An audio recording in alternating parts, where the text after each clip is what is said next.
Hello friends, இனி நம்ம ஊர் விட்டு ஊரில் நம்ம எங்கே இருக்கோம்னு பார்த்தீங்கன்னா குரோஷியாவில் பிரிட்டோனினாங்கிற ஒரு பிளேஸுக்கு தாங்க நம்ம வந்திருக்கோம்.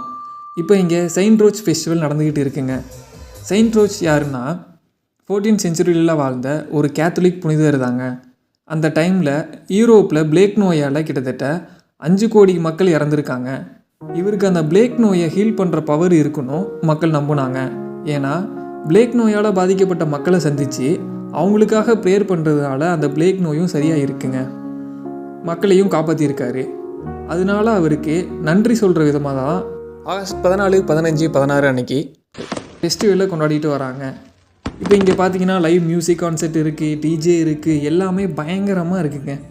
அவங்க பாடுகிற பாட்டு நமக்கு புரியலனாலும் இங்கே இருக்கிறதே செம்ம ஜாலியாக தாங்க இருக்குது. இவரோட ஸ்பெஷல் ஐட்டமே ஹோம்மேட் ரக்கியா தாங்க. இது குரோஷியாவோட நேஷ்னல் ட்ரிங்க்.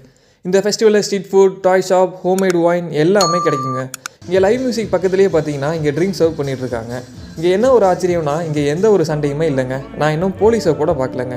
இங்கே எல்லோரும் அவ்வளோ ஹாப்பியாக என்ஜாய் பண்ணிகிட்டு இருக்காங்க. இந்த மாதிரி நம்ம ஊர்லேயும் திருவிழாலையும் நடந்தால் எப்படி இருக்குன்னு கொஞ்சம் நினச்சி பாருங்கள். லாஸ்ட் டேயில் ஃபயர் ஒர்க்ஸ் பார்த்துட்டு கிளம்ப வேண்டியதாங்க. குரோஷியாவில் இந்த மாதிரி இன்னும் இன்ட்ரெஸ்டிங்கான பிளேஸ் எக்ஸ்ப்ளோர் பண்ணுறதுக்கு லைக் பண்ணுங்கள், நம்ம சேனலை சப்ஸ்கிரைப் பண்ணுங்கள், பெல் ஐக்கானை தட்டி விடுங்க. சாவ்.